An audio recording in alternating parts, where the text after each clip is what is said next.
Welcome to today's LDC conversation. Today we will be discussing a very pertinent topic, and that is about the current economic situation. I'm sure we have several ideas about how we have got into this place. What should we be doing? I think a lot of it is based on speculation and chats that we have with friends and colleagues maybe. But we really need to hear from an expert as to why we are in this place right now and what is the way forward. So we have the privilege of chatting with a senior lecturer at the University of Moratuwa and a consultant to the UNDP and several NGOs, development economics. So we have this privilege of speaking to Dr. Venura Welagedara. Thank you for having me, Sarita. It's a pleasure to be here. Dr. Welagedara, if you don't mind telling us, we'd like to know what is the reason we are in this situation right now. Is it as a result of the decisions made in the recent past, or would you say it's as a result of accumulation of decisions and policies that have been made perhaps over the years? Well, Sarita, it's indeed a very interesting question, as you mentioned. Well, there are two competing arguments for this. One is that we have come here due to systemic issues which went wrong over the last 70 or so years after independence. Another argument is that we have come here due to the wrong policy moves that we took in the last 2 years or so, during and just before the pandemic. I guess both arguments has some validity when you look at it. If you look at the first argument, the fact that there are systemic issues. In economics, we learn something quite early on, that there is no such thing as a free lunch. So, but in Sri Lanka, as you know, Sri Lanka is a welfare state. We have free education, free health, and we have a strong welfare program, the Samruddhi. A number of other things which are provided, subsidized or free, right? Fuel being one, electricity being another. The problem is that in welfare states, in countries with welfare, then there must be some compromise, in the sense there must be a way to recover this money. So usually in countries like the Scandinavian countries where the welfare state is quite strong, we have high tax rates. And the tax revenue as a percentage of GDP is fairly high. But in Sri Lanka, that is also not there. The tax revenue rather, as a percentage of GDP is only 9% as per the most recent figures. So this is clearly not something sustainable, and we have to understand that. So I think what has happened is over time, this problem has got compounded over time. And our public sector has got bloated over time, and then we are facing the consequences for that. So I think we are facing an economic reality. We are not the first to face this. There are countries which has faced this kind of situations before due to this kind of populist economic policies that they have done in the past. Of course, the other argument which I mentioned has also some validity, and it's important for us to understand that in recent times, just before the pandemic, the government decided to simply give a massive tax cut, and it was not really something which helped, because it led to a massive loss of revenue for the government. It estimated around 500 billion per year. So that loss of revenue contributed to this problem even more. And of course, going into the pandemic, we were in a very fragile state. And due to this reason, we lost our access to the international markets, because our debt was downgraded by the debt rating agencies, and that led to us not being able to borrow. So when we are not able to borrow to meet our day-to-day requirements by the government, then they resorted to, of course, direct financing, in other words, printing of money, and that led to, of course, a loss of reserves over time, a collapse of the rupee, and that also contributed strongly to where we are.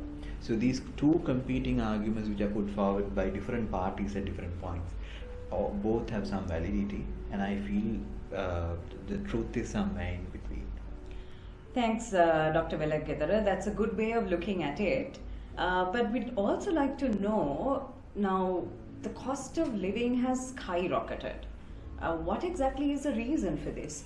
How do we navigate through this?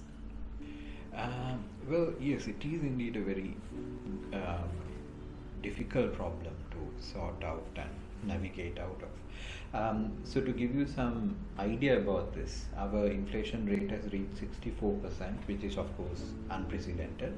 To give you an idea further, if we continue at this rate, around 40%, and some say around half of our population basically will be in poverty, because the poverty line is being increased due to the inflation. So it's a massive problem that we are facing as a nation. So how are we here? Well, once again, several exogenous factors as well as endogenous factors inside the country contributed to it. If you look at the internal problems or the endogenous ones, we can first point out to the printing of money.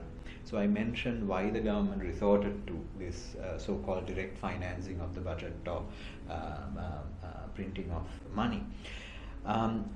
Our money supply has grown by 40% from 2020 to 2021, whereas the economy contracted. So what happens then usually is there's more money chasing less output. So then we expect inflation to go up. So that's one contributory factor, of course. When they printed money at that point, or expanded the money supply, there were various arguments put forward, and to a certain degree in 2020 it was necessary because we needed to save the vulnerable, and it could be justified. But the problem is till 2021 they continued this, and that led to a problem. So that is the main contributory factor. Then of course there were external factors, as I mentioned, like for instance the pandemic causing a lot of problems, particularly the crude oil prices went up significantly to about $135 a barrel, and that led to a supply side shock which caused global inflation as well. Another problem was the Ukraine war and various problems that it caused. For instance, the price of wheat, the price of natural gas has gone up as well. So that contributed to inflation as well. Then another issue is, of course, the depreciation of our rupee due to the loss of reserves and all of these things. Our depreciation of the rupee and the collapse of the rupee contributed more because we are a net importer, and all of these factors led to a massive increase in inflation, which could lead to hyperinflation if left unchecked. Thank you, Dr. Welagedara. That does make sense. The question is, what in your opinion should we be doing at this point? I understand we have just reached an IMF staff level agreement. We have an interim budget in place. But is that sufficient, do you think? Is that satisfactory? Is that sufficient? What should the next steps be? It is indeed very important to understand how we should go forward. The IMF agreement, the staff level agreement, is only the first step. So then, of course, with the IMF, we have to get to approval by the board, which is later on. But before that, there is an important step to renegotiate, restructure our debt. So the debt restructure plan has been prepared, and that's why this staff level agreement sort of materialized in a way. However, if you look at the debt negotiation process, we have different types of debt. First type of debt is of course bilateral debt. That is simply the amounts of money that we have borrowed from various countries. Our main creditors are China, who holds about 10% of our debt stock, Japan another 10% roughly, and India less than 10%. I believe it's around 2% or something like that. May have changed since then, but roughly that those are three main creditors, and there are others as well who have lent us, but relatively smaller proportions. So negotiating with these three countries will be very important. Now Japan has taken a positive step and sort of organized this creditor meeting with us, with different creditors to get us out of this problem. So how well India responds to this, how well China responds to this is I think a very important question. China has given various messages so far, so they have not been consistent. They have said we are going to negotiate, we are not, different things they have said, but recently they had an agreement with Zambia. So Zambia managed to sort of get China to agree on a similar kind of debt negotiation plan, and to give them a certain debt relief for them as well. So if that is a precedent, if we can work from there as a nation, of course we can move forward with China as well. India and Japan, hopefully it will be more easier to negotiate with them. China themselves is fairly new in this process, because they have never, from what I understand, they have never actually, before the Zambian agreement, they have not faced this kind of a default situation before as well. So that is, I think, where the main problem lies.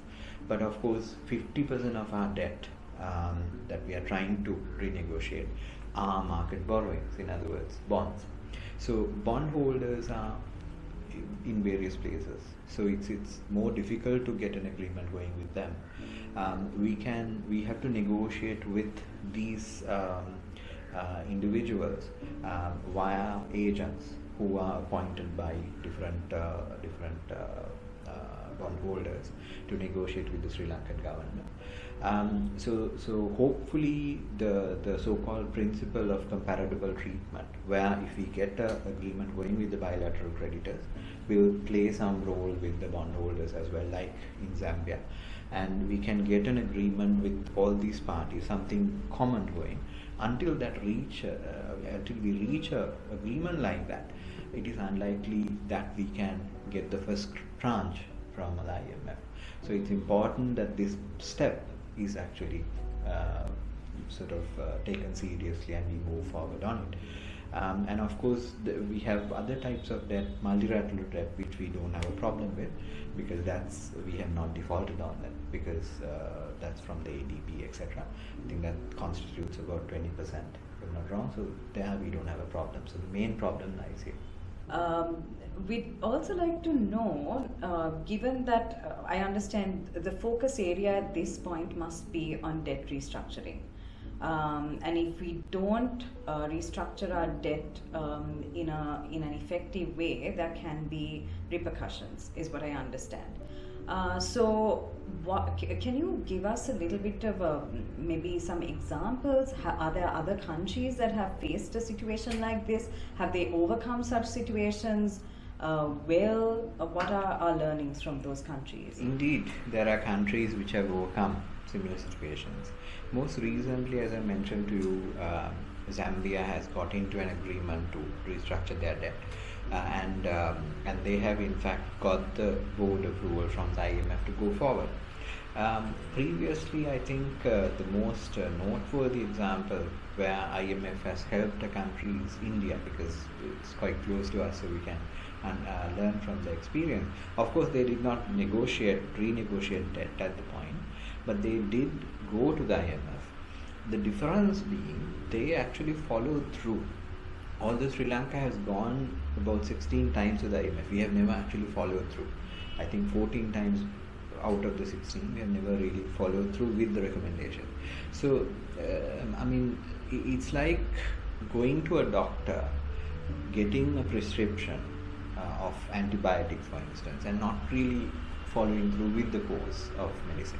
So that's what we have done for so long, and in the experience of India, they actually followed the IMF recommendations and actually went beyond that to restructure the economy. and to make sure that they shift from an import-based economy to an export-based economy. And now we all know where India is. I think recently they surpassed UK to be the fifth largest economy, so it is possible if we follow through properly and do the correct things to actually come out of the crisis. But of course, there are bad examples as well. For instance, Argentina, they have gone to the IMF, restructured debt, but they have never really got out of it because they have not followed through with the recommendations. They have not done the necessary work. So there must be a shift in the government policy, in our politicians, rather than thinking in a very populist kind of way, thinking about the next election. They must change their thinking. Actually, people must change their thinking as well. There must be a shift altogether in economic activity from being an import-based, dependent kind of economy, from a welfare-based kind of economy to an export-based kind of economy, and that is really important. If that work is done from here onwards, we can even come back in a better way as a nation compared to where we were. So I hear you saying that it is a very important time that we are living in, as well as it's very decisive, and we can have some hope. So decisive, I would say, because as individuals, as corporates, as a nation, as a whole, I think it's important that we understand the implications of where we are at right now, isn't it?